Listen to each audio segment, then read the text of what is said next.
Ako si Miguel, isang simpleng kabataan na palaging naghahanap ng paraan upang makatulong sa kapwa. Kasama ko si Lia, ang aking matalik na kaibigan na katulad ko ay may malasakit sa mga batang nasa orphanage. Isang araw, sa gitna ng aming abalang schedule sa eskwela, napagpasyahan naming bumisita muli sa orphanage na malapit sa aming lugar. Ang araw na iyon ay tila puno ng misteryo. Nararamdaman ko ang kakaibang lamig ng hangin habang kami naglalakad papunta sa orphanage. Si Lia ay tila tahimik din, marahil ay nadarama rin ang aking nararamdaman. Sa pagdating namin sa lugar, agad kaming sinalubong ng mga batang puno ng saya sa aming pagbisita. Ngunit sa kabila ng kanilang nangiti, may napansin akong kakaiba sa kanilang mga mata, isang uri ng lungkot at pag-aalala. Sa aming pag-uusap, naikwento ng isa sa mga bata ang tungkol sa isang estrangherong madalas bumisita sa orphanage na nagbibigay ng hindi kanais-nais na pakiramdam sa mga bata. Hindi ko maialis sa aking isipan ang sinabi ng bata. Sino kaya ang taong ito? Ano ang kanyang hangarin sa mga batang ito? Sa halip na magpatuloy sa aming mga gawain, nagpasya kaming ni Lia na tanungin ang isang tagapag-alaga ng orphanage tungkol sa estranghero. Ngunit tila hindi rin niya alam ang tungkol dito, maliban sa mga kwento ng mga bata. Ang aming pag-aalala ay mas lumalim, ngunit hindi namin pinakita sa mga bata ang aming pagkabahala. Habang kami naglalaro at nagtuturo sa mga bata, hindi ko maiwasang mapansin ang isang batang babae na palaging nakatingin sa amin mula sa isang sulok. Ang kanyang mga mata ay puno ng misteryo at tila may gustong iparating. Lumapit ako sa kanya at sa aking sorpresa, siya ay nagpakilala bilang si Ana, isa sa mga batang madalas makakita sa estranghero. Kuya Miguel, may gusto akong ipakita sa inyo, bulong ni Ana sa akin habang kami naglalakad palayo sa ibang bata. Si Lia ay sumunod sa amin, nag-aalala, ngunit determinado ring malaman ang lihim na itinatago ni Ana. Dinala kami ni Ana sa likod ng orphanage sa isang bahagi na tila hindi madalas puntahan. Doon, sa ilalim ng isang puno, ipakita niya sa amin ang isang kahon na puno ng mga sulat at larawan. Ito ang mga iniwan niya, sabi ni Ana, ang kanyang tinig ay puno ng takot at pag-aalala. Sa loob ng kahon, nakita namin ang mga larawan ng mga bata sa iba't ibang lugar. Mga lugar na hindi namin alam kung saan. Ang mga sulat ay puno ng mga pangako ng magandang kinabukasan. Ngunit may isang bagay na hindi tama sa bawat salitang nakasulat. Ang aming mga puso ay puno ng kaba at takot sa maaaring mangyari sa mga bata. Gusto niya kaming dalhin sa isang lugar na hindi namin alam. Sabi ni Ana, ang kanyang mga mata ay puno ng luha. Hindi ko alam kung ano ang gagawin, Kuya Miguel. Sa puntong iyon, naramdaman ko ang bigat ng responsibilidad sa aming mga balikat. Kailangan naming malaman ang katotohanan sa likod ng estranghero at protektahan ang mga bata mula sa panganib. Ngunit paano namin ito gagawin? Sino ang aming lalapitan para humingi ng tulong?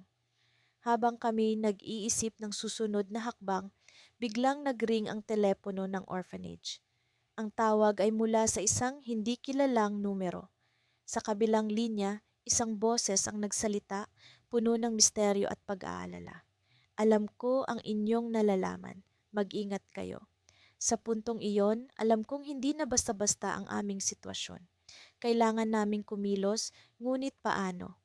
Sa kabila ng mga hamon at hirap na dinanas namin sa unang linggo ng aming pag-aalay ng oras sa orphanage, hindi namin naisip na tumigil. Ako si Miguel at kasama ko si Lara, ang aking matalik na kaibigan. Nagdesisyon kami na gawing mas makabuluhan ang aming bakasyon sa pamamagitan ng pagtulong sa mga batang nasa ampunan. Sa bawat araw na lumilipas, mas lumalalim ang aming pagkakaibigan at mas lumalawak ang aming pananaw sa buhay. Isang umaga, habang kami ni Lara ay nag-aayos ng mga gamit sa classroom ng mga bata, napansin namin ang isang batang lalaki na tahimik na nakaupo sa sulok. Siya si Leo, isang 7 taong gulang na bata na halos hindi namin nakitang nakikipaglaro sa iba. Palaging malungkot ang kanyang mga mata, tila may dinadalang mabigat na problema sa kanyang murang isipan. Lara, napansin mo ba si Leo? Tanong ko habang tinutulungan siyang ayusin ang mga librong pambata. Oo, Miguel, palagi siyang nag-iisa. Hindi ba't dapat masaya siya katulad ng ibang bata? Sagot ni Lara na may halong pag-aalala. Naisip namin na subukang lapitan si Leo at makipag-usap sa kanya. Sa unang pagkakataon, medyo hirap kaming makuha ang kanyang atensyon. Hinayaan namin siya sa kanyang espasyo, ngunit hindi kami tumigil na ipakita sa kanya na nandiyan kami para makinig. Isang hapon, habang naglalaro ang ibang mga bata sa labas, nagdesisyon kaming dalhin si Leo sa isang katahimikan na lugar sa hardin. Dito namin sinimulan ang pag-uusap. Sa simula, puro tango lamang ang kanyang sagot, ngunit sa paglipas ng ilang minuto, unti-unti siyang nagbukas sa amin. Miss ko na po ang mga magulang ko, bulong ni Leo na halos hindi namin narinig. Napatingin kami ni Lara sa isa't isa. Alam namin na hindi madali para sa kanya na buksan ang kanyang damdamin, ngunit heto siya. Unti-unti kaming pinagkakatiwalaan. Nandito kami, Leo. Kung ano man ang gusto mong ikwento, makikinig kami, sabi ni Lara na may pagmamahal sa kanyang tinig. Sa mga sumunod na araw, mas naging madalas ang aming pag-uusap kay Leo. Dito namin nalaman ang kanyang kwento kung paano siya iniwan ng kanyang mga magulang sa orphanage nang hindi man lang siya binalikan. Ang sakit at hinanakit na nararamdaman ni Leo ay parang mga sugat na pilit niyang tinatago. Sa kabila ng kanyang kalungkutan, nakita namin sa kanya ang pag-asa. Araw-araw, tinutulungan namin siyang makahanap ng saya sa mga simpleng bagay, sa paglalaro, sa pag-aaral, at sa pakikinig sa musika. Habang lumilipas ang mga araw, unti-unting nagbago ang ugali ni Leo. Minsan, nakikita na namin siyang nakikipaglaro sa ibang mga bata at natututo siyang nangumiti. Isang umaga, habang kami ni Lara ay nag-aayos ng kanyang kwarto, sinabi niya sa amin, "Salamat po sa inyo. Sa tingin ko, hindi na ako nag-iisa." Sumilay ang ngiti sa aming mukha. Alam namin na kahit papaano, nagawa naming maibsan ang kalungkutan ni Leo. Sa mga sandaling iyon, naramdaman namin ang tunay na halaga ng pagkakaibigan at pagtulong sa kapwa. Ngunit isang gabi, nagising kami sa tawag ng isa sa mga staff ng orphanage. Ang boses niya ay puno ng pag-aalala. "Miguel, Lara, kailangan niyo pong pumunta dito sa orphanage. May nangyari kay Leo." Agad kaming nagbihis at nagmadaling pumunta sa orphanage. Pagdating namin doon, nakita naming nagkakagulo ang mga tao. Hinanap namin si Leo, ngunit hindi namin siya makita. Ayon sa kwento ng isa sa mga staff, bigla na lang hindi natagpuan si Leo sa kanyang kama. Agad kaming nag-alala. Paano at bakit siya umalis? Saan siya nagpunta sa ganitong oras ng gabi? Habang nagtataka kami sa mga pangyayari, biglang tumunog ang telepono ng orphanage. Isa itong hindi kilalang numero. Ang staff na tumanggap ng tawag ay nagbigay sa amin ng telepono at sinabing, "Miguel, Lara, sa tingin ko kayo ang dapat makinig dito." Kinuha ko ang telepono at narinig ko ang boses ni Leo sa kabilang linya. "Miguel, Lara, sorry po. Kailangan ko pong umalis. May kailangan akong hanapin." Hindi ko alam kung paano sasagot. Si Lara ay nakatingin sa akin, halatang nag-aalala. Ano ang hinahanap ni Leo? Bakit siya umalis ng biglaan? Ito ang mga tanong na bumagabag sa aming isipan habang hawak ang telepono. Sa mga oras na iyon, alam namin na kailangan naming hanapin si Leo. Ngunit sa kabila ng pag-aalala, naramdaman ko rin ang kakaibang tibok ng puso ko. Ano ang susunod na mangyayari? Paano namin matutulungan si Leo sa kanyang pinagdaraanan? Sa kabila ng lahat, alam ko sa puso ko na hindi kami titigil hanggang hindi namin siya nakikita. At sa kabila ng lahat ng ito, isang bagay ang sigurado. Ang aming pagkakaibigan kay Leo ay nagsisimula pa lamang. Sa loob ng ilang linggo, patuloy kaming bumabalik ni Lila sa orphanage tuwing Sabado. Ang bawat araw na ginugugol namin doon ay tila isang bagong kabanata ng aming pakikipagsapalaran. Marami kaming natutunan mula sa mga bata at sila rin sa amin. Sa kabila ng kanilang sitwasyon, hindi maikakaila ang kanilang kasiyahan sa bawat pagkakataon na kami kinaroon. Isang nakagawian na ang pagdating namin ng maaga upang makapaglaro sa kanila. Isang umaga, habang abala kami sa paglalaro ng tagu-taguan sa hardin, napansin ko ang isang bata, si Ben, na tila nagmamasid sa amin mula sa malayo. Madalas siyang tahimik na parang may sarili siyang mundo. Nais kong makilala siya ng higit pa, kaya't nagpasya akong lapitan siya. Ben, bakit hindi ka sumali sa amin? Tanong ko habang nakangiti. Saglit siyang tumingin sa akin, pagkatapos ay ibinalik ang tingin sa kanyang hawak na lumang aklat. Mas gusto ko pong magbasa, tugon niya na tila nahihiya. Sa kanyang sagot, naisip ko na baka may ibang paraan upang makuha ang loob ni Ben. Naku, mahilig din kaming magbasa ni Lila. Ano ba ang binabasa mo? Usisa ko habang umupo sa tabi niya. Doon ko napansin ang pamagat ng aklat, isang lumang kwento tungkol sa mga magigiting na kabataan na nagligtas ng kanilang bayan mula sa kapahamakan. Isa itong kwento tungkol sa mga bayani, ani Ben, na biglang nagliwanag ang mukha. Gusto ko pong maging katulad nila balang araw. Ang simpleng pahayag ni Ben ay tila isang pangako sa akin. Nagsimula akong magkuwento sa kanya ng mga kwento ng pag-asa, tapang at kabayanihan. Mga kwento na hindi lamang nababasa sa aklat kundi nararamdaman sa tunay na buhay. Hindi ko na malayang dumating na pala si Lila at sumali sa amin sa pagbabahagi ng kwento. Mula noon, sa tuwing naroon kami, si Ben ay palaging kasama na namin.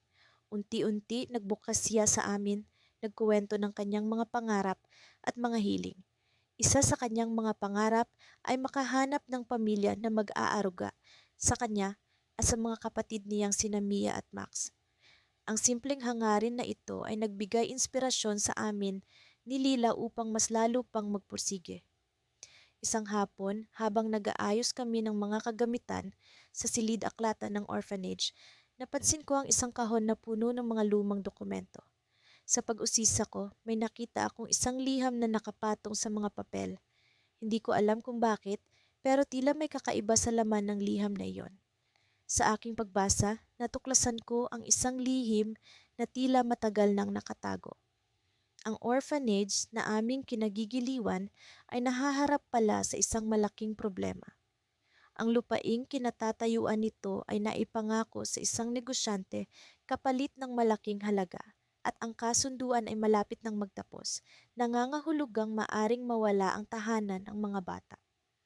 Agad kong ibinahagi ang natuklasan kay Lila. Pareho kaming naguluhan at nag-aalala sa maaaring mangyari. Paano na ang mga bata? Paano si Ben, Mia at Max? Ang mga tanong na ito ay patuloy na bumabagabag sa amin. Gayunpaman, napagkasunduan namin ni Lila na hindi kami basta-basta susuko. Kung ang mga bata ay nangangarap ng kabayanihan, kami ay mas lalong magpupursige para sa kanila. Nagpasya kaming kumilos. Nagsimula kami sa pagtatanong sa mga tauhan ng orphanage tungkol sa sitwasyon. Doon namin nalaman na ang mga tagapamahala ay matagal nang nagsisikap upang makahanap ng solusyon, ngunit tila kulang ang kanilang panahon at pondo. Habang patuloy kaming nag-iisip ng paraan, isang ideya ang pumasok sa isip ni Lila. Bakit hindi tayo mag-organisa ng isang charity event para makalikom ng pondo? Suhestyon niya, puno ng pag-asa. Bagamat hindi kami sigurado kung paano sisimulan, ang ideya ni Lila ay nagbigay sa amin ang bagong direksyon. Ngayong may plano na kami, sinimulan namin ang pagbuo ng isang komite kasama ang ibang mga kaibigan. Lahat kami ay nagkaisa sa layunin, ang isave ang orphanage na naging bahagi na ng aming buhay. Habang abala kami sa paghahanda, isang gabi habang nag-uusap kami ni Lila sa telepono, may narinig akong kakaiba sa background. Lila, parang may naririnig akong kakaiba. Sabi ko puno ng pag-aalala. Oo nga, parang may nag-iingay sa labas. Sagot niya na tila nag-aalala rin. Nagmadali siyang silipin ang nangyayari at ang sumunod na balita mula sa kanya ay nagpatigil sa tibok ng puso ko. May mga tao sa labas, mukhang kinakausap nila ang tagapamahala ng orphanage. Ani Lila, na puno ng tensyon. Hindi ko maiwasang kabahan sa narinig. Sino ang mga taong iyon? Ano ang kanilang pakay sa orphanage? Sa kabila ng takot, naramdaman ko ang pangangailangan na kumilos at alamin ang katotohanan. Sa gabing iyon, napagtanto ko na ang laban para sa orphanage ay mas komplikado kaysa sa aming inaakala. Ngunit sa likod ng lahat ng ito, kami ni Lila ay handang ipaglaban ang tahanan ng mga batang natutunan na naming mahalin.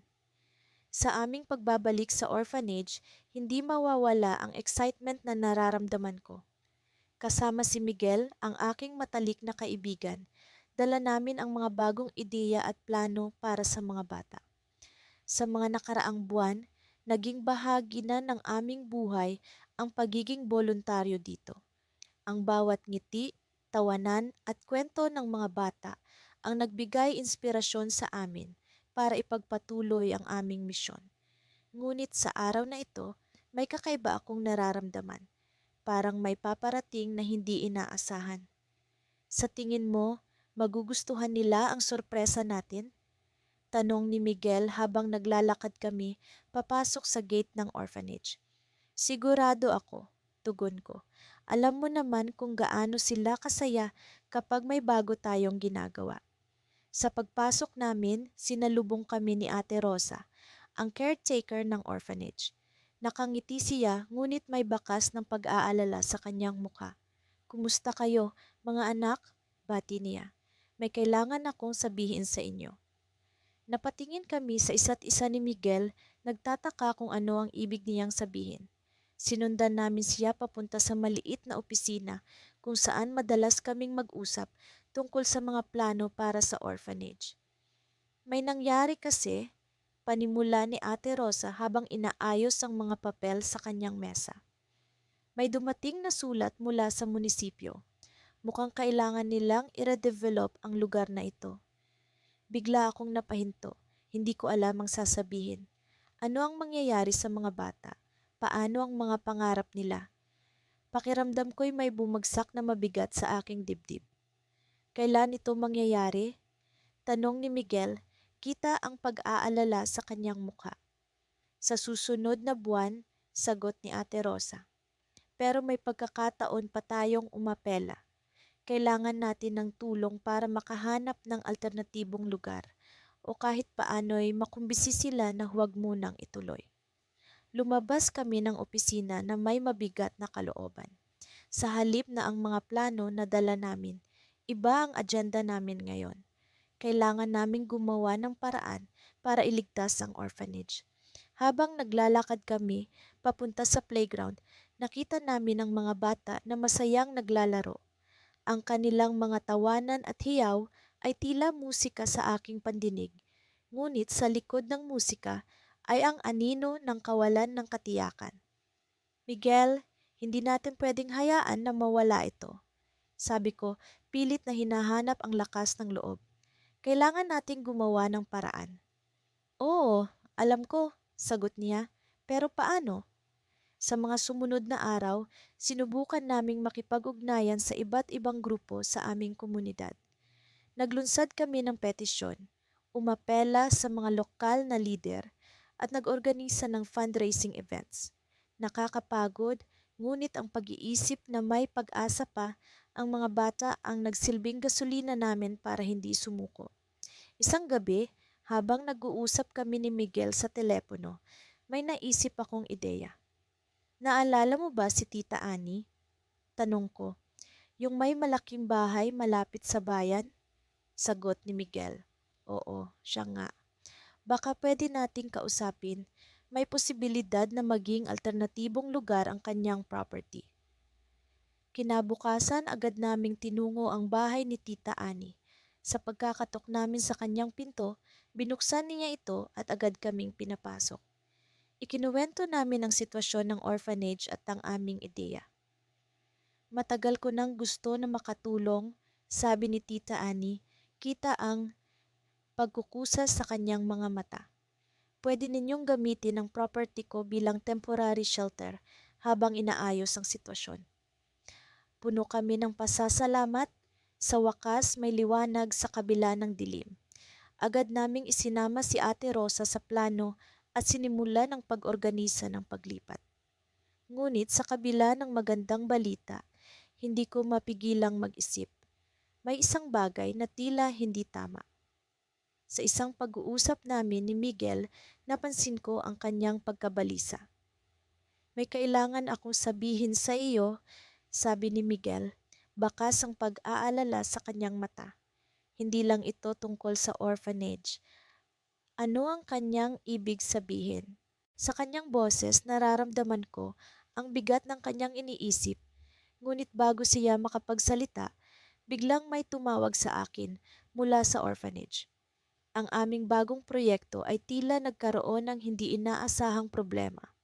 Tumakbo kami pabalik, ang aming mga puso ay puno ng kaba at pag-aalala. Sa pagdating namin, nakita namin si Ate Rosa na tila may kausap sa telepono. May mga papel na nakakalat sa kanyang mesa. Sa kanyang mukha ay ang tensyon na tila hindi maipaliwanag. Habang papalapit kami, hindi ko maiwasang magtanong sa sarili. Ano pa ba ang pwedeng mangyari? Sa kabila ng lahat ng aming pagsisikap, nararamdaman ko ang paparating na unos na maaaring magpabago sa lahat ng aming plano. Sa aming patuloy na pag-aalay ng oras sa orphanage, unti-unti naming nadarama ang lalim ng koneksyon sa mga bata. Hindi na lamang ito simpleng voluntaryong gawain, ito'y naging bahagi ng aming buhay. Ako si Miguel at kasama ko ang matalik kong kaibigan na si Lara. Sa bawat araw na lumilipas, mas lalong tumitibay ang aming pagkakaibigan. Gayon din ang pagsusumikap na mag-iwan ng positibong pagbabago sa buhay ng mga bata. Isang umaga, habang papalapit kami sa pintuan ng orphanage, napansin namin ang kakaibang katahimikan sa paligid. Karaniwang naglalakad na sa hardin ang mga bata at naglalaro tuwing umaga. Ngunit sa araw na iyon, tila may kakaibang nangyayari. Binuksan namin ni Lara ang pinto at sinalubong kami ng mga mata ng mga batang puno ng lungkot. Agad kaming tinungo ni Sister Anna, ang namamahala sa orphanage. Miguel, Lara, bungad niya sa amin, may problema. Ang pondo para sa mga susunod na buwan ay hindi pa dumarating at mukhang may aberya sa proseso ng pag-aproba. Naubos na rin ang mga natitirang donasyon. Ang balitang ito'y tila isang hagupit sa amin. Alam namin kung gaano kahalaga ang tulong para sa pang-araw-araw na operasyon ng orphanage. Agad naming inisip ang mga bata, ang kanilang kinabukasan at ang kanilang kaligtasan. Ani Lara, kailangan nating gumawa ng paraan para makatulong. Sa mga sumunod na araw, nag-isip kami ng iba't ibang paraan upang makalikom ng pondo. Nag-organisa kami ng isang charity event kung saan magtatanghal ang mga bata. Ang kanilang talento sa pag-awit, pagsayaw at pag-arte ay aming ipapakita sa mga bisita sa pag-asang makakalikom ng sapat na donasyon. Sa gitna ng aming mga paghahanda, unti-unti ring bumabalik ang sigla ng mga bata. Naging abala kami sa pagtuturo sa kanila ng mga sayaw, pagpili ng mga kanta at pagpaplanong maigi para sa event. Habang abala si Lara sa pag-aayos ng mga costume, ako naman ay nagbabantay sa ensayo. Sa gitna ng lahat ng ito, napansin ko ang isang batang nagngangalang Luis. Siya'y mas tahimik kaysa dati at tila may bumabagabag sa kanya. Nilapitan ko siya isang hapon at tinanong kung may problema. Luis, may gusto ka bang sabihin? Nandito lang ako, sabi ko sa kanya. Nagsimula siyang magsalita. Kuya Miguel, natatakot ako. Paano kung hindi magtagumpay ang event? Ano ang mangyayari sa amin? Ang kanyang mga mata'y puno ng pag-aalala at doon ko naunawaan ang bigat ng aming responsibilidad. Huwag kang mag-alala, Luis. Ang sabi ko, gagawin namin ang lahat para sa inyo. Hindi kayo pababayaan ng orphanage at nandito kami para tumulong. Ang mga salitang iyon ay tila nagbigay sa kanya ng kakaunting kapanatagan, ngunit alam kong may mas malalim pa siyang iniisip. Dumating ang araw ng event at puno ng pag-asa ang lahat. Ang mga bisita ay isa-isang dumating at ang mga bata ay sabik na sabik sa kanilang magiging pagtatanghal. Habang abala kami sa pag-aasikaso, napansin ko si Lara na tila may iniisip. Miguel, may nararamdaman akong kakaiba, sabi niya sa akin. Bago pa man kami makapag-usap ng masinsinan, nagsimula na ang show. Ang mga batay nagpakitang gilas at ang kanilang sayay lumaganap sa buong silid. Ang mga bisita ay tuwang-tuwa at unti-unting naglalagay ng kanilang mga donasyon sa kahon. Ngunit sa gitna ng kasiyahan, may naramdaman akong kakaiba sa hangin. Tila may kulang, may hindi tama. Sa pagtatapos ng event habang abala kami sa pagligpit, biglang lumapit si Sister Anna na may daladalang liham. Miguel, Lara, may dumating na liham mula sa isang hindi kilalang donor. Sabi niya na may halong kaba. Binuksan namin ang sobre at laking gulat namin sa nilalaman nito. Ang liham ay naglalaman ng isang malaking halaga ng donasyon, sapat upang masiguro ang operasyon ng orphanage sa mga susunod na buwan. Ngunit may isang kondisyon. Kailangan naming alamin kung sino ang nagpadala nito. Bakit ito ipinadaan sa ganitong paraan? Habang iniisip namin kung sino ang misteryosong donor, napansin ko si Luis na palihim ng ngumingiti. Luis, may alam ka ba tungkol dito? Tanong ko sa kanya. Ngunit siya'y tumalikod lamang at naglakad palayo, iniwan kami ni Lara na nagtatanong sa aming isipan. Ano ang lihim na itinatago ni Luis? At sino ang misteryosong donor na ito?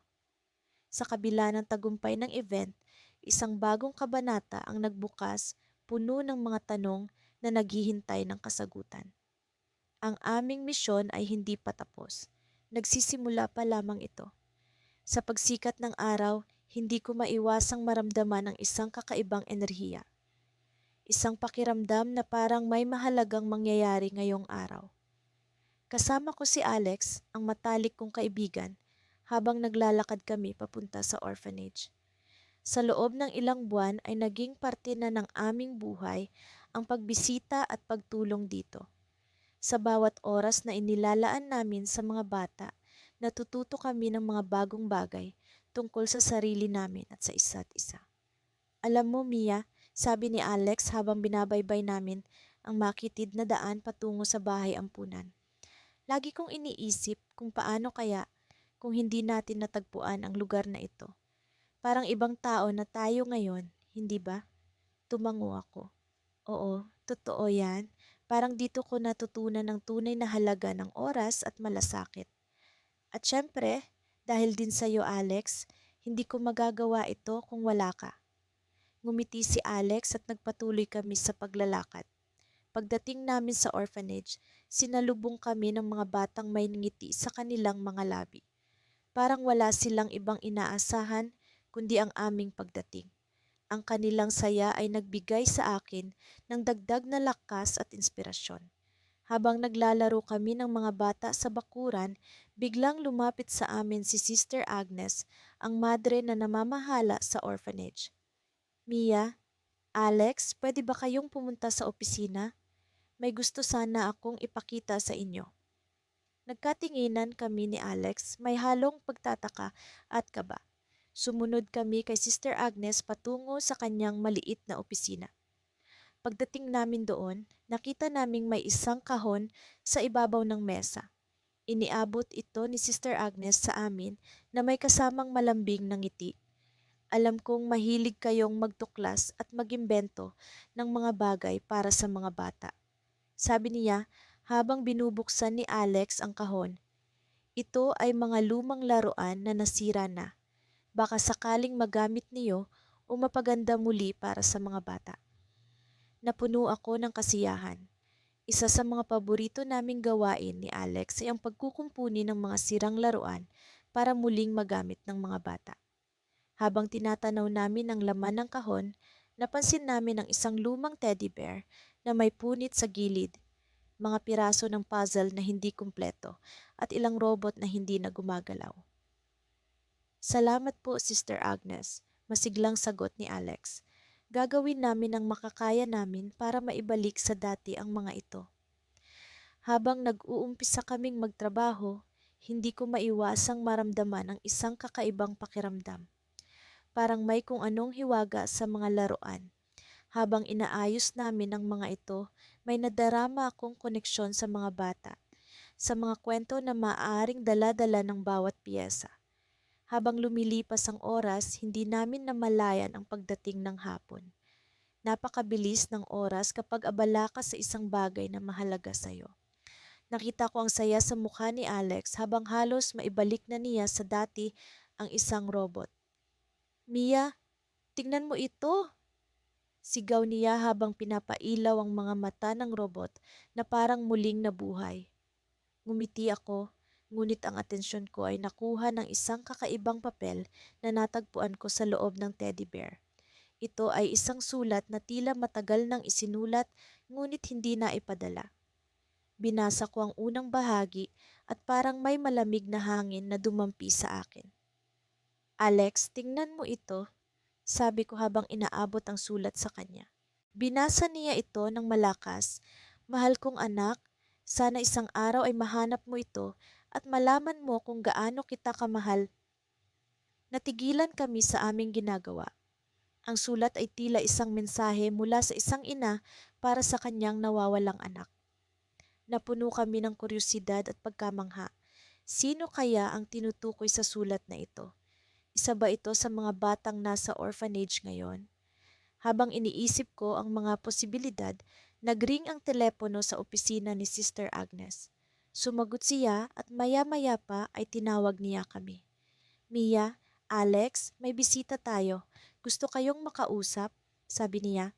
Nagulat kami ni Alex. Sino kaya ang taong ito? Habang papalapit kami sa opisina, ramdam ko ang kaba at excitement. Pagpasok namin sa loob, bumungad sa amin ang isang babaeng may malungkot pero puno ng pag-asang mga mata. Hindi ko siya kilala pero parang may kung anong pamilyar sa kanyang aura. Mia, Alex, siya si Mrs. Villanueva. Pagpapakilala ni Sister Agnes. May nais siyang itanong sa inyo tungkol sa isang sulat na natagpuan niyo. Hindi ko alam kung paano niya nalaman ang tungkol sa sulat. Ngunit sa puntong iyon, naramdaman ko ang isang kakaibang koneksyon sa kanya. Parang may mas malalim na kwento na kailangang tuklasin. Habang nakatingin ako sa mga mata ni Mrs. Villanueva, hindi ko maiwasang isipin. Ano kaya ang magiging papel namin ni Alex sa bagong kabanatang ito? Ngunit bago pa man ako makasagot, sinabi ni Mrs. Villanueva, ang sulat na iyon, ito ang tanging alaala ko sa aking anak na matagal ko nang hinahanap. Napatingin ako kay Alex. Hindi namin alam kung ano ang susunod na mangyayari, pero alam naming may bahagi kami sa kwentong ito. Sa kabila ng lahat, ang pag-asang dala ng sulat ang magiging susi sa mga susunod na hakbang. Hindi ko maipaliwanag ang pakiramdam na bumalot sa akin habang papalapit kami ni Leila sa pinto ng orphanage. Parang may kakaibang init at saya na nagmumula sa loob at ang bawat hakbang ay nagbibigay sa akin ng lakas ng loob na ipagpatuloy ang aming misyon. Simula nang maging bahagi kami ng buhay ng mga bata rito, tila naging mas makulay ang aming pananaw sa mundo. Ang bawat ngiti at tawanan nila ay tila musika sa aming pandinig. Handa ka na ba, Kara? Tanong ni Lily, sabay pisil sa kamay ko. Napakalaki ng papel ni Lila sa aking buhay. Kung hindi dahil sa kanya, marahil ay hindi ko matutuklasan ang tunay na halaga ng oras at pagmamahal na binibigay namin sa mga bata.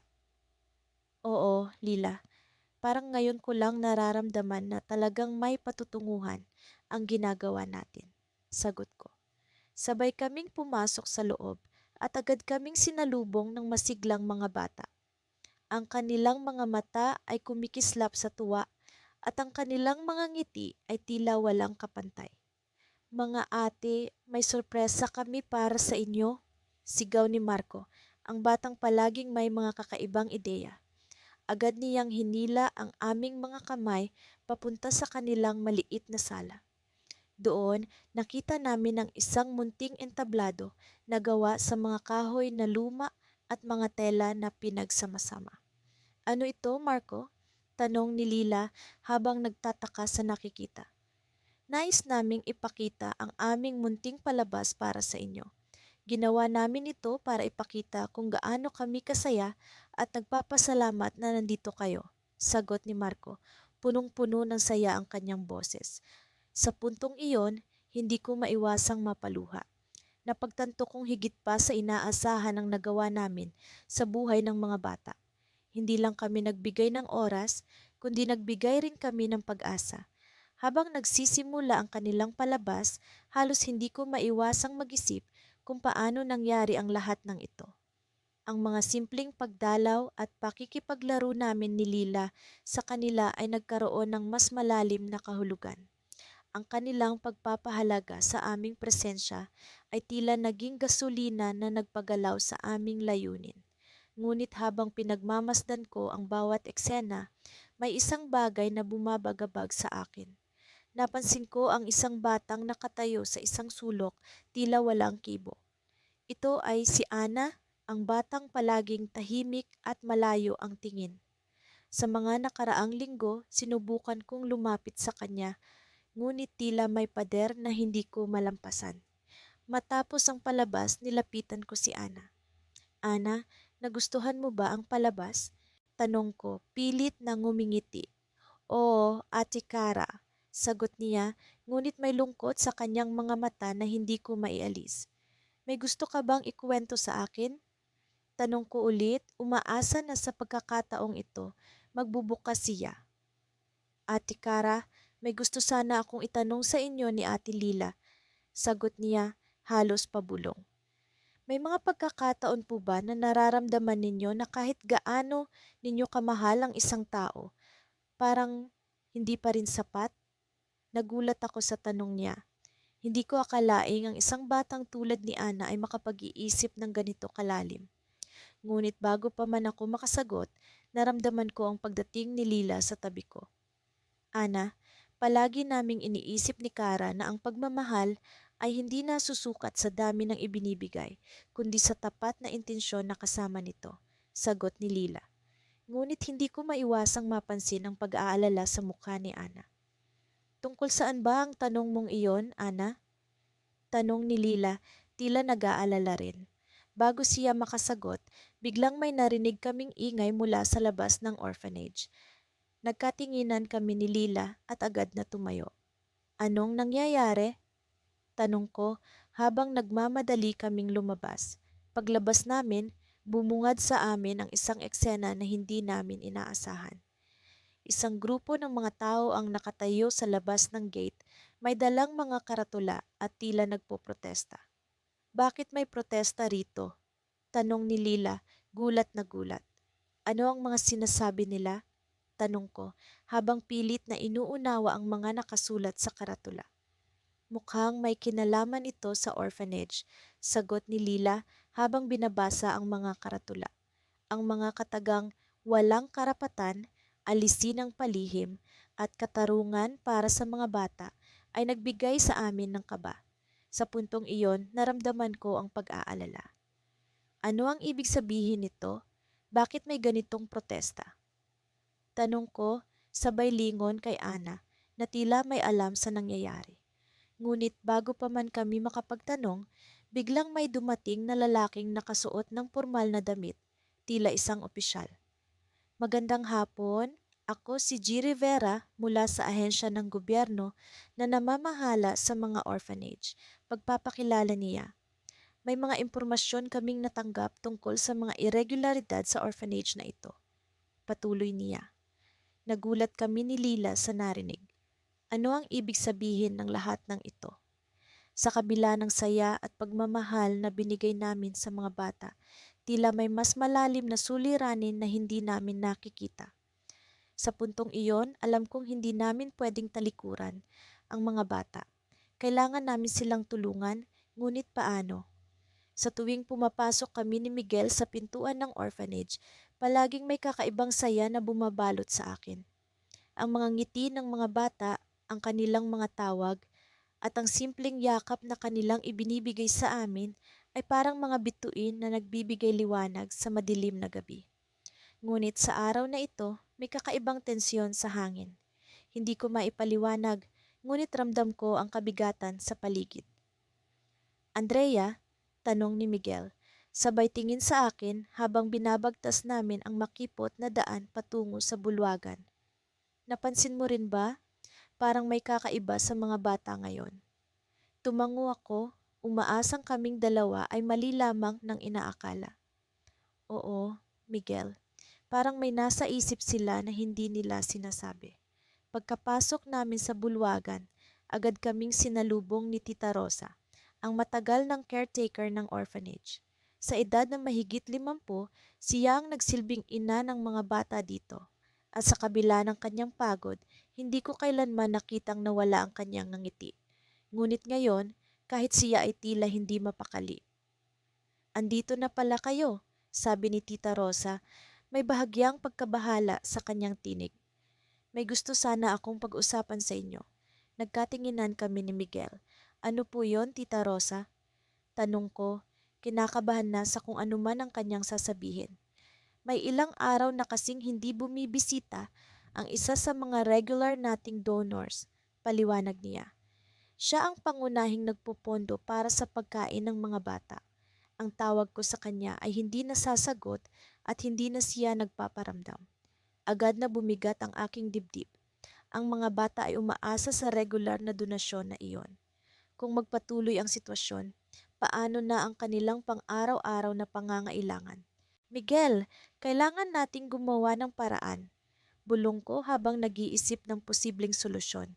Hindi natin pwedeng pabayaan ang mga bata. Sang-ayon ako, Andrea, tugon niya. Maghanap tayo ng ibang donor o kaya'y mag-organisa tayo ng fundraising event. Habang pinag-uusapan namin ang mga posibleng hakbang, lumapit si Lily, isa sa mga bata sa orphanage. Ate Andrea, Kuya Miguel, sabi niya, may bakas ng kaba sa kanyang mukha. May nakita po akong lalaking nagmamasid sa labas ng orphanage kagabi. Hindi ko po siya kilala. Napatingin kami ni Miguel sa isa't isa, parehong nagtataka at nag-aalala. Baka iyon ang dahilan kung bakit kakaiba ang pakiramdam ng mga bata. Sabi ni Miguel na tila nag-uumpisang makaramdam ng takot. Sa kabila ng aking kaba, hindi ko maalis sa isip ko ang aming responsibilidad. Ang mga bata ay nangangailangan ng tulong at hindi kami pwedeng umatras lalo na sa panahon ng panganib. Siguro kailangan nating mag-imbestiga, sabi ko puno ng determinasyon. Alamin natin kung sino ang lalaki at kung ano ang pakay niya. Sinimulan namin ang aming plano. Kinausap namin ang ilang mga kapitbahay, nagtanong kung may napansin ba silang kakaibang tao sa paligid. Lahat ng aming nakausap ay nagsabing wala silang nakita, maliban sa isang matandang babae na nakatira malapit sa kanto ng kalye. Nakita ko ang lalaking iyon, sabi niya, habang nakaupo sa kanyang beranda at nagkakape. Mukhang pamilyar siya, pero hindi ko matandaan kung saan ko siya nakita. Sa bawat hakbang, parang lalo lang lumalalim ang misteryo. Sino ang lalaking ito at bakit siya interesado sa orphanage? Habang dumadaan ang oras, napansin kong bumibigat ang pakiramdam ko. Ang takot at kaba ay nagiging mas matindi. Ngunit sa kabila nito, hindi ko maialis ang pag-asa na maaayos namin ang lahat. Sa huli, napagdesisyonan namin ni Miguel na magbantay sa gabi. Kung magbalik ang lalaki, kailangan naming malaman kung ano ang kanyang pakay. Isang gabi, habang kami nagbabantay, narinig namin ang mahihinang yapak sa labas ng orphanage. Nagkatinginan kami ni Miguel, parehong nag-aalala, ngunit handang umaksyon. Lumabas kami ng tahimik, pawang mga anino sa dilim.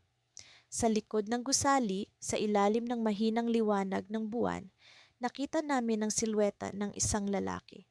Nakatalikod siya sa amin, tila may tinitingnan sa kanyang kamay. Miguel, narito siya. Bulong ko, ang kaba ay kumakalat sa aking dibdib. Naglakad kaming palapit, maingat na hindi makagawa ng ingay. Nang makalapit na kami, biglang humarap sa amin ang lalaki. Nagulat kami sa aming nakita.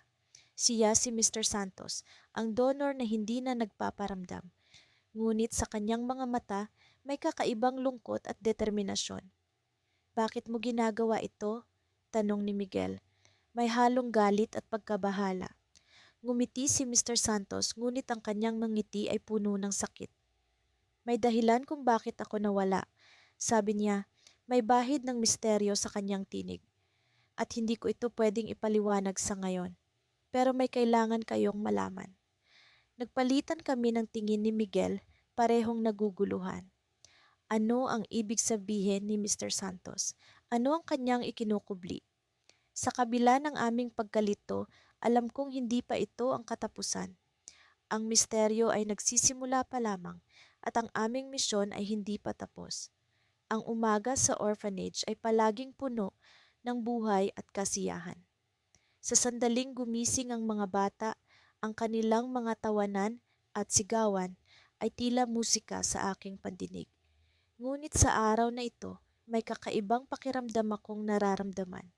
Isang bagay na hindi ko maipaliwanag na para bang may paparating na hindi inaasahan. Si Jaime, ang matalik kong kaibigan, ay abala sa pag-aayos ng mga laruan sa common area. Lagi siyang ganito tuwing Sabado, ang araw na inilaan namin para sa mga bata.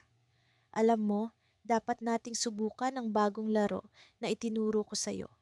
Sambit niya habang inaayos ang isang maliit na tren. Nagbalik ang kanyang ngiti na palaging nagbibigay liwanag sa bawat sulok ng orphanage. Sumang-ayon ako kahit na ang isip ko ay tila lutang. Sige, mukhang magugustuhan nila iyon. Pero Jaime, may nararamdaman ka bang kakaiba ngayon? Tanong ko habang pinagmamasdan ang mga bata na naglalaro sa labas. Pumihit siya at tiningnan ako ng may pagtataka. Anong klaseng kakaiba? Tanong niya habang binubuksan ang isang kahon ng mga puzzle. Nakaramdam lang ako ng parang may mangyayari, sagot ko. Tumingin siya sa akin ng may pag-unawa. Sanay na siya sa mga ganitong pakiramdam ko, bagamat madalas ay wala namang nangyayaring kakaiba. Pero ang araw na ito ay iba. Nagpatuloy kami sa aming gawain. Ang mga bata ay masiglang naglaro sa labas, ang kanilang mga ngiti ay tila isang liwanag na hindi kayang talunin ng kahit anong dilim. Sinimulan namin ang bagong laro na agad namang kinaaliwan ng mga bata. Ang kanilang mga tawanan ay pumuno sa hangin at nagbigay ng pag-asa sa amin. Habang abala kami sa laro, may isang batang babae, si Mia, ang lumapit sa akin. Ate, may nakita akong tao sa labas. Sabi niya habang nakatingin sa akin ng may kaba. Talaga? Baka isa sa mga bisita, sagot ko, kahit na ang kutob kong kakaiba ay muling bumalik. Sumulyap ako kay Jaime na tila nakaramdam din ng kakaibang pag-aalala. Nagpasya kaming tingnan ito. Sa likod ng orphanage, malapit sa lumang puno, may isang estrangherong nakatayo. Nakasuot siya ng simpleng damit, ngunit ang kanyang presensya ay tila may dalang misteryo. Lumapit kami ni Jaime, bit-bit ang pag-iingat. Magandang umaga po. May kailangan po ba kayo?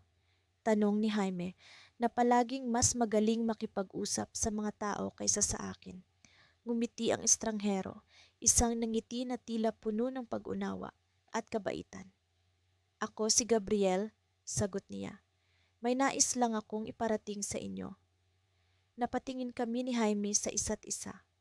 Ano kaya ang nais niyang iparating?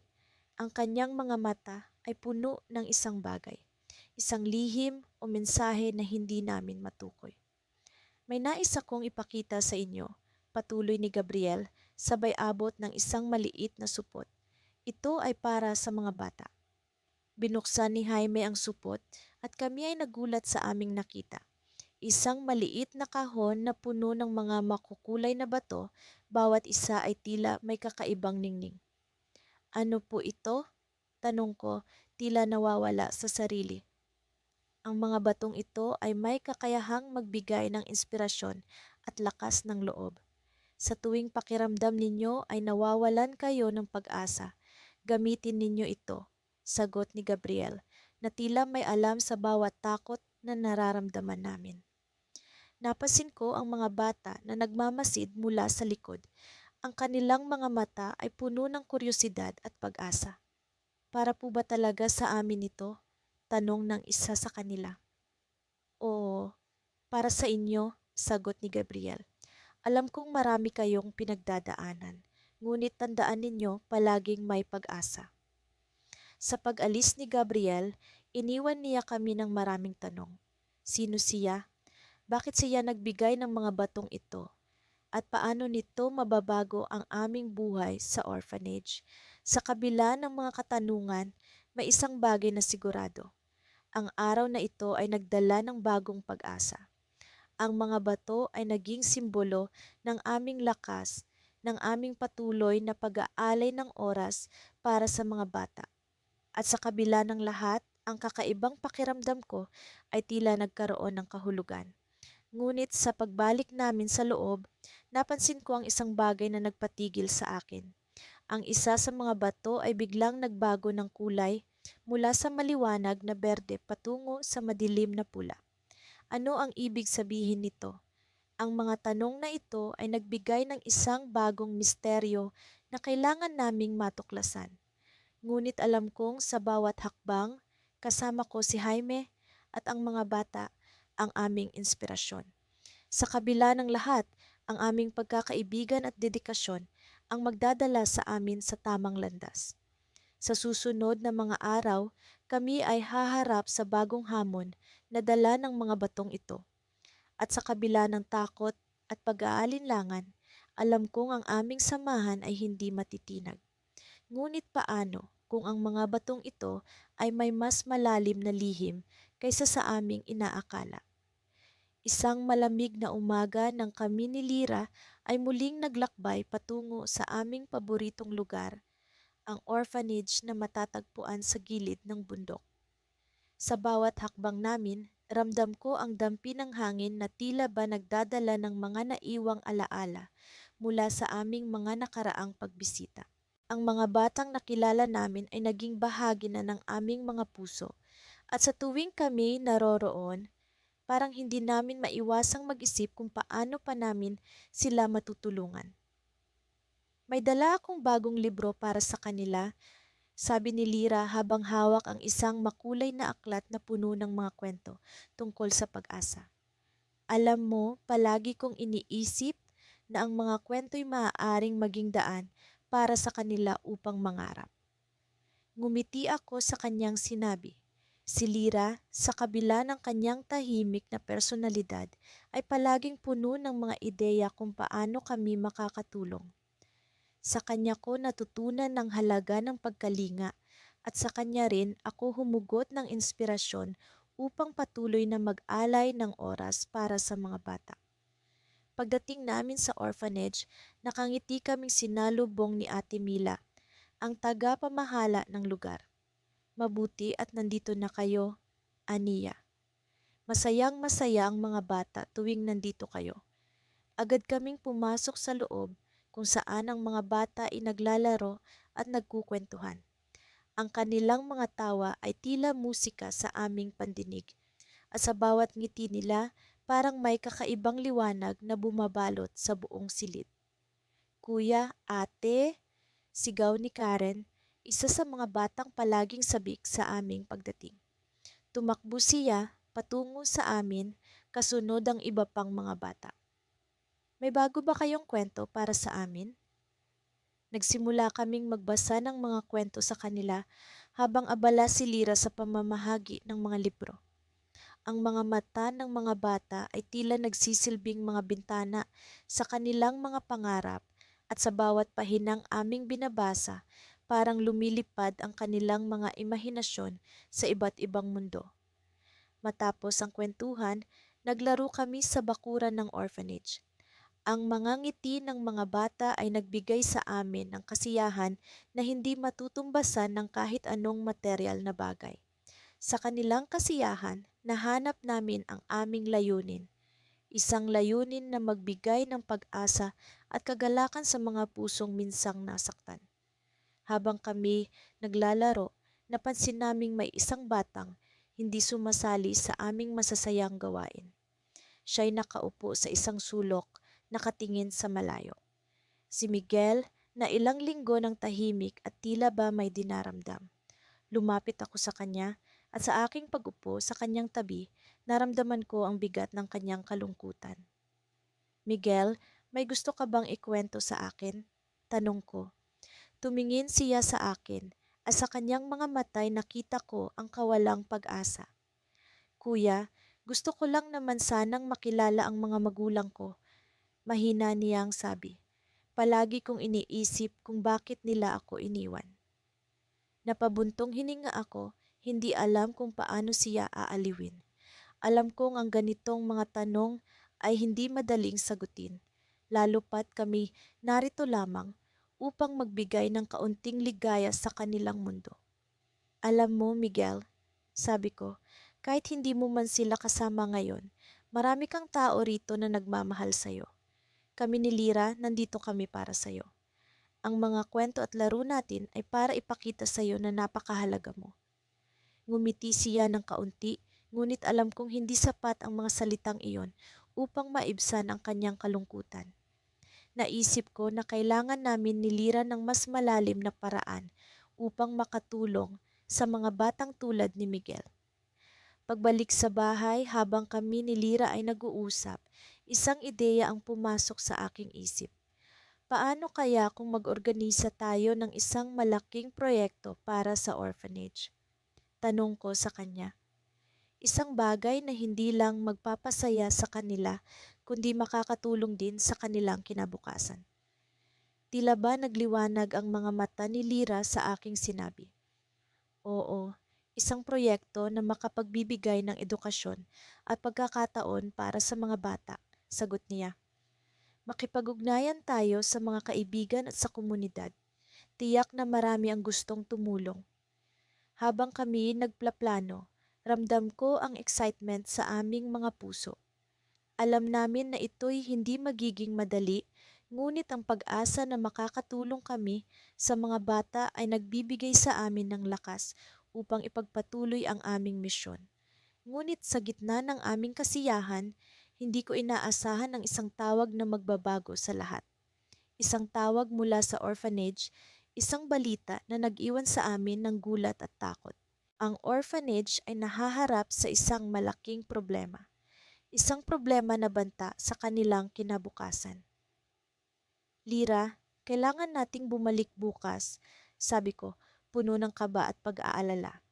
Kailangan natin silang tulungan. Hindi natin sila pwedeng pabayaan sa ganitong sitwasyon.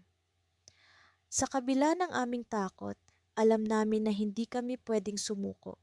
Sa aming puso, dala namin ang pangako na hindi namin sila iiwan hanggat may pag-asa, hanggat may oras para sa pagbabago. Hindi ko alam kung paano nagsimula ang araw na ito, ngunit ang pakiramdam ko ay tila may kakaiba. Isang linggo na ang nakalipas mula nang simulan namin ni Lara ang proyekto para sa orphanage. Sa bawat araw na lumilipas, lalo kaming napapalapit sa mga bata. Nababatid ko na ang kanilang mga ngiti ay naglalaman ng mga kwentong puno ng pag-asa at pangarap. Ngayong umaga, habang papunta kami sa orphanage, hindi maalis sa isipan ko ang ideyang mayroong isang bagay na nakatadhana sa amin. Ano kayang sorpresa ang naghihintay sa atin ngayon? Tanong ni Lara habang naglalakad kami sa mahamog na daan.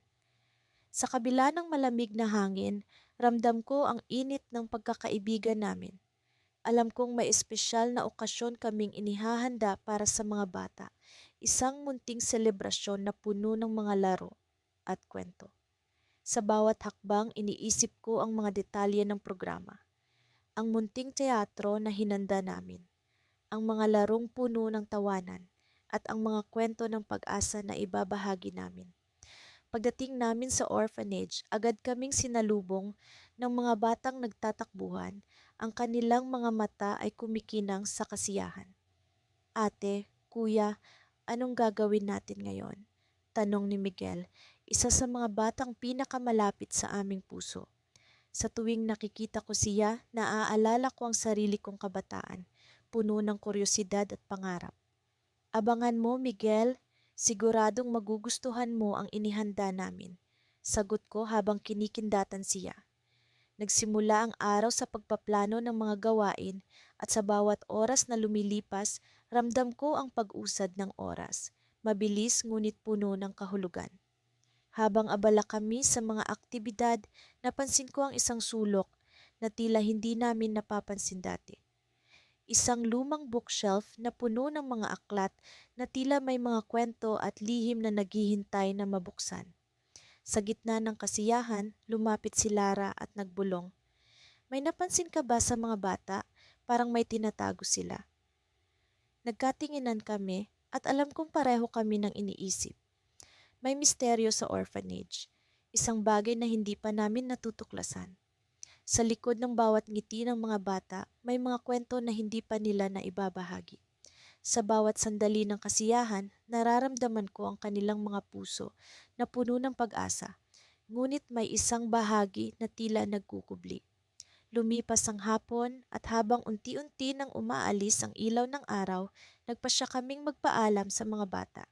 Sa gitna ng ingay ng tawanan, nilapitan kami ni Miguel. Ate, kuya, may sasabihin ako sa inyo. Aniya, ang kanyang mga mata ay tila puno ng kahulugan. Anong meron, Miguel? Tanong ni Lara habang nakatingin sa kanya ng may pag-aalala. Ano kasi, may kwento ang mga bata, sagot ni Miguel. Isang lihim na matagal na nilang itinatago. Sa kanyang pagkakasabi, ramdam ko ang paglamig ng hangin. Kwento, paano mo nalaman? Tanong ko habang nararamdaman ang tensyon sa paligid. May sinasabi sila tungkol sa lumang bahay sa likod ng orphanage. Sabi nila, may nakatago doon na bagay na mahalaga. Sagot ni Miguel, ang kanyang boses ay puno ng kaba. Sa pagkakataong iyon, naramdaman ko ang pag-usig ng aking kuryosidad. Ano kaya ang tinutukoy ni Miguel? Ano ang lihim na itinatago ng mga bata? Habang naglalakad kami pa uwi, naririnig kong bumubulong si Lara. Kailangan nating malaman ang kwento. Baka ito ang hinahanap natin. Ang kanyang sinabi ay tila isang hamon na hindi ko kayang talikuran. Sa kabila ng pagod, alam kong hindi matatapos ang araw na ito nang hindi namin nalalaman ang katotohanan. Sa kabila ng kasiyahan at tawanan, nararamdaman kong may isang bagay na mas malalim ang naghihintay sa amin. Kinabukasan, bumalik kami sa orphanage na may bagong pag-asa. Sa likod ng mga ngiti at yakap, alam kong hindi lang ang mga bata ang nagbibigay ng inspirasyon sa amin, kundi sila rin ang nagbibigay ng dahilan para sa aming pag-alay ng oras.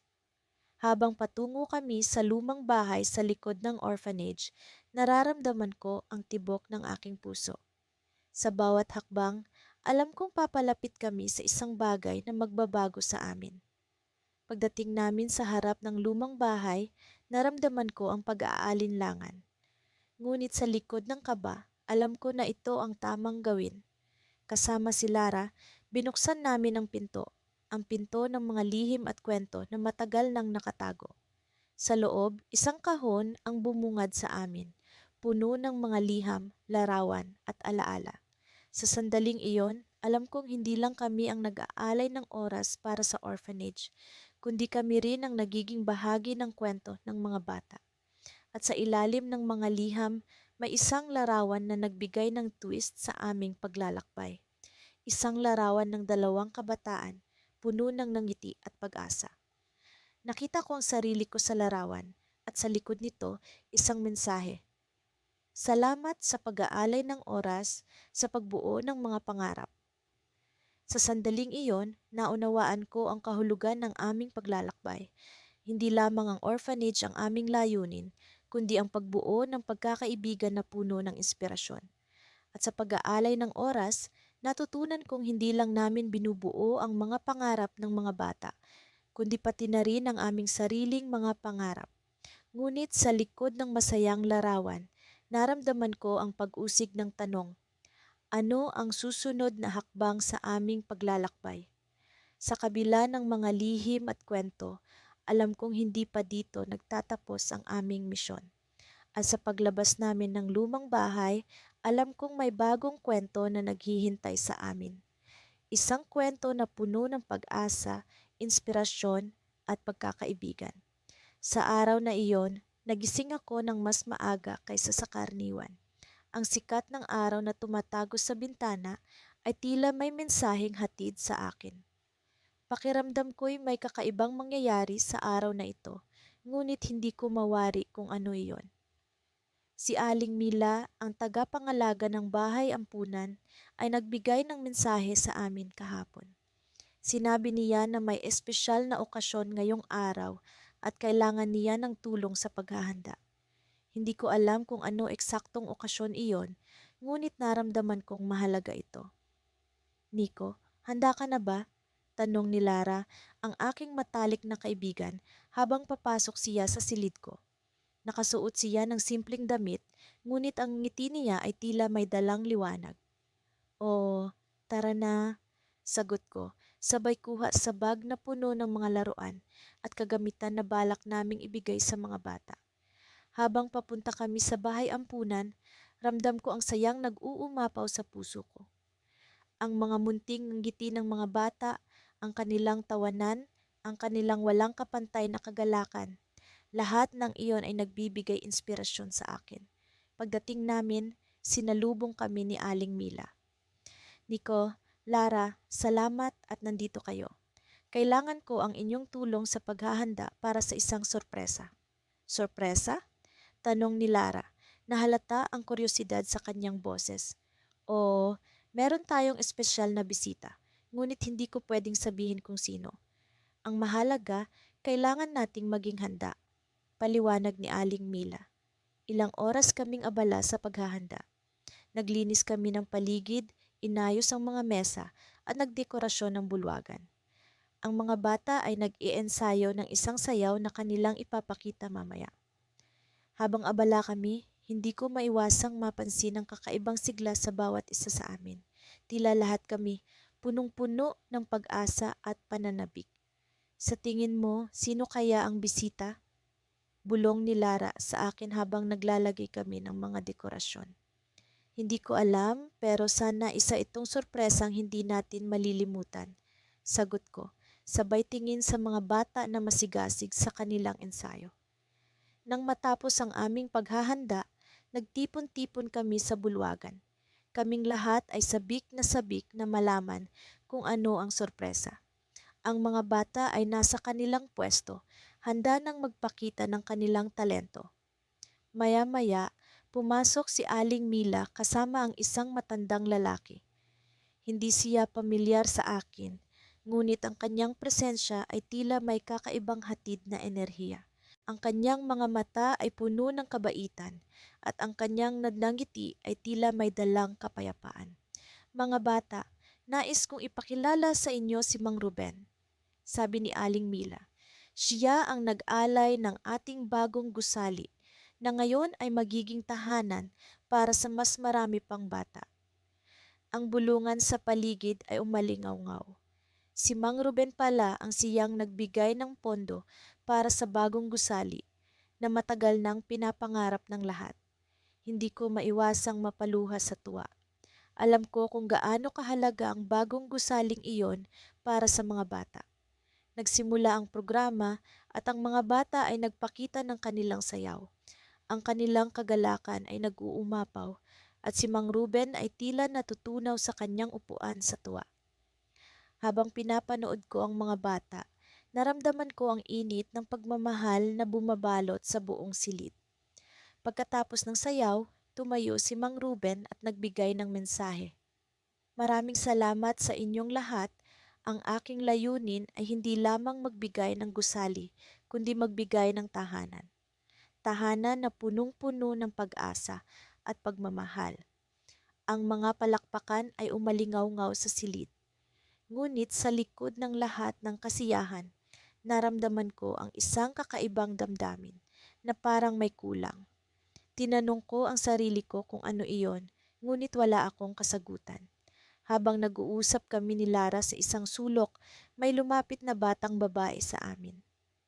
Kuya Nico, Ate Lara, salamat sa inyong pag-aalay ng oras para sa amin. Sabi niya, sabay yakap sa amin. Habang yakap ko ang bata, naramdaman ko ang sagot sa tanong ko kanina.